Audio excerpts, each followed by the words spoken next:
Hello everyone, I am Ifra, hope you are doing well. तो start करते हैं आज का टॉपिक। आज हम पढ़ेंगे use of this, that, these, those. ठीक है, इन चारों के बारे में पढ़ेंगे। बहुत बेसिक टॉपिक है ये। तो यहाँ पर लिखते हैं यूज़ ऑफ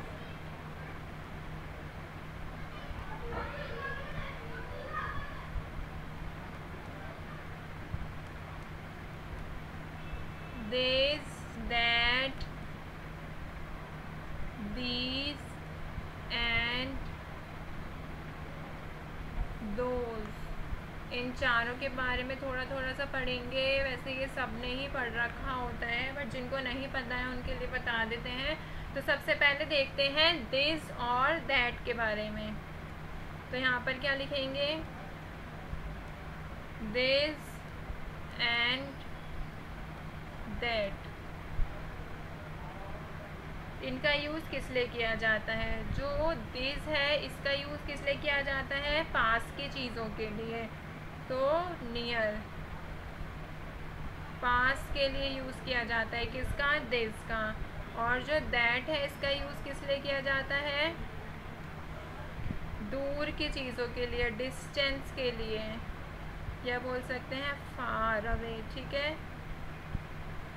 तो दूर के लिए किसका यूज़ किया जाता है? दैट का यूज़ किया जाता है। और इनके लिए हम पहचानेंगे कैसे? अगर कोई हमसे बात कर रहा है तो वो क्या बोल रहा होगा? दिस बोलेगा, तो यह बोलेगा हिंदी में।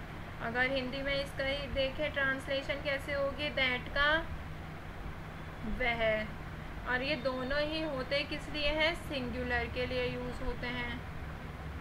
एक चीज़ की जब बात हो रही होती है तब क्या यूज़ होता है? दिस का यूज़ या दैट का यूज़ होता है। तो इसके साथ वर्ब कौन सी लगेगी?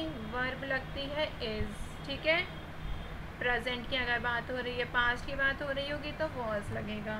ठीक है, तो यहाँ पर सारा मैंने आपको चार्ट बनवा दिया है कि दिस का यूज़ पास्ट के लिए होता है, यह बोलता है।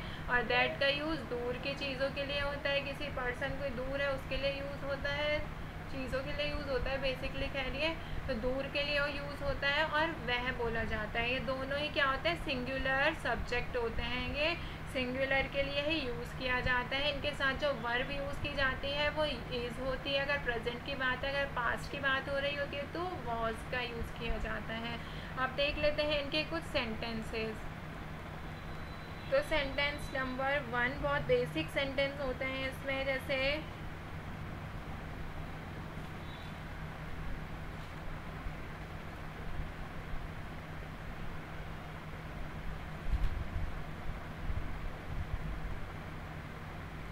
This is a book. तो मैंने बताया एक चीज़ के लिए होता है, तो इसमें ए भी आ रहा है, बेसिकली बताया ही गया है आपको सेंटेंस में। दिस इज़ अ बुक, यह एक किताब है। तो दिस क्या हो रहा है? यह है। ठीक है, सेकंड सेंटेंस की बात करते हैं अगर, मतलब ये पास है। ठीक है, that is an ink pot. तो ये दैट किस लिए यूज़ हो रहा है? क्योंकि वो चीज़ क्या है? दूर है इससे। दैट इज़ एन इंकपोर्ट, जो स्पीकर बोल रहा है ये उससे दूर है। दैट इज़ एन इंकपोर्ट, वह एक इंकपोर्ट है, मतलब दवात है।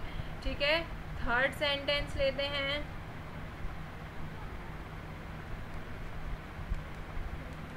दिस इज़ माई हाउस, यह मेरा घर है। ये क्या है? पास में है। ठीक है, यहाँ भी लिख देती हूँ ये क्या है? पास की बात हो रही है, दिस है तो। ठीक है, यह मेरा घर है, मैं अपने घर के पास खड़े होकर बोल रही हूँ यह मेरा घर है, जिससे वो दिख रहा होता है। ठीक है, अगर हम दूर की बात करते हैं तो दैट का यूज़ होता है। जैसे ले लेते हैं, दैट इज़ माई मोबाइल। तो ये क्या है? दूर पड़ा हुआ है, रखा हुआ है मोबाइल। तो दैट इज़ माई मोबाइल, वह मेरा मोबाइल है।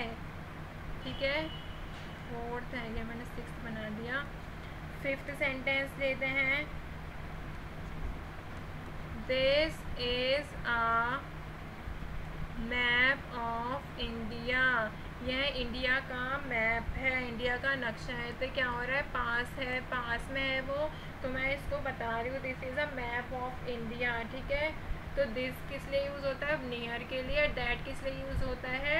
डिस्टेंस के लिए अगर इसका ही पास्ट में सेंटेंस एक एक बनवा के दे देती हूँ, जैसे दैट वॉज माई वॉच, वह मेरी घड़ी थी। देखिए यहाँ पे सिंगुलर ही हो रहा है और वह के लिए ही यूज़ हो रहा है और दूर के लिए यूज़ हो रहा है। बस क्या हो रहा है, वर्ब चेंज हो गया, ठीक है। ऐसे ही दिस का अगर देखना होगा तो this was my old house, ये ठीक है, कह रहा है this was my old house, यह मेरा पुराना घर था, ठीक है। तो इसमें पास्ट की बात हो रही है। अब क्या देखते हैं, दिस और दैट देखा, अब देखते हैं दीज और दोज।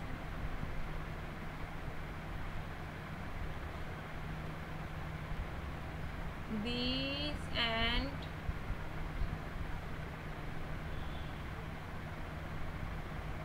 दोज का यूज़ किया जाता है। तो दीज मतलब क्या होता है, ये, और ये भी यूज़ किस लिए किया जाता है, पास के लिए, नियर, ठीक है। और दोज मतलब क्या होता है, वे, और ये किस लिए यूज़ किया जाता है, डिस्टेंस या फिर दूर की चीज़ों के लिए किया जाता है। और ये दोनों क्या होती हैं, प्लूरल होती हैं। क्या होती हैं, ये प्लूरल होते हैं। और इनके साथ अगर किसकी बात करें, वर्ब कौन सा यूज़ होता है, तो अगर प्रेजेंट है तो वर्ब कौन सा यूज़ होगा, आर, किसमें, प्रेजेंट टेंस में। अगर वर यूज़ हो रहा है इट मीन्स पास्ट की बात हो रही है, ठीक है। पास्ट में वर, प्रेजेंट में आर। इसमें क्या होता है, एक से ज़्यादा चीज़ों के लिए यूज़ होता है, मोर देन वन थिंग, ठीक है। एक से ज़्यादा चीज़ों के लिए दीज और दोज का यूज़ किया जाता है। तो यहाँ पर कुछ सेंटेंसेस देख लेते हैं। तो फर्स्ट सेंटेंस देखते हैं, दीज आर बुक्स। देखिए यहाँ पे ए नहीं लगाया क्योंकि यहाँ पे एक से ज़्यादा की बात हो रही है। दीज आर बुक्स, ये किताबें हैं, ठीक है। सेकंड सेंटेंस की अगर बात करें, दोज का ले लेते हैं, those are copies, those are copies, वह कॉपियाँ हैं, ठीक है, वह कॉपीज हैं। थर्ड सेंटेंस ले लेते हैं, दीज आर मैनी थिंग्स, ये बहुत सारी थिंग्स ले लेते हैं या फिर रिंग्स ले लेते हैं, ठीक है। ये बहुत सारी अंगूठियाँ हैं, दीज आर मैनी रिंग्स, ठीक है। एक फोर्थ सेंटेंस और देख लेते हैं, दोज का, दोज आर योर बुक्स, इसी का बना दिया मैंने, दोज आर योर बुक्स, वे तुम्हारी किताबें हैं। अगर हम इनका पास्ट में यूज़ करेंगे तो कैसे बनेगा, दीज वर योर बुक्स, वह तुम्हारी किताबें थीं। अगर दोस्त का लेंगे, ये तुम्हारी किताबें थीं। अगर दोस्त का लेंगे तो कैसे बनेगा, दोज वर योर कॉपीज़, वह तुम्हारी कॉपियाँ थी, ठीक है। पास्ट में किया गया है इनका यूज़। तो यहाँ पर हमने क्या देखा, दीज, दैट, दीज, दोस्त का यूज़ करना सीखा है। बहुत बेसिक टॉपिक है ये, आई होप आपको समझ आ ही गया होगा। तो दीज और दैट का यूज़ किस लिए किया जाता है, दीज का पास के लिए सिंगुलर होता है, ये दैट भी सिंगुलर होता है, दूर के लिए यूज़ किया जाता है। इसमें वर्ब कौन सी यूज़ होती है, इज़, ठीक है।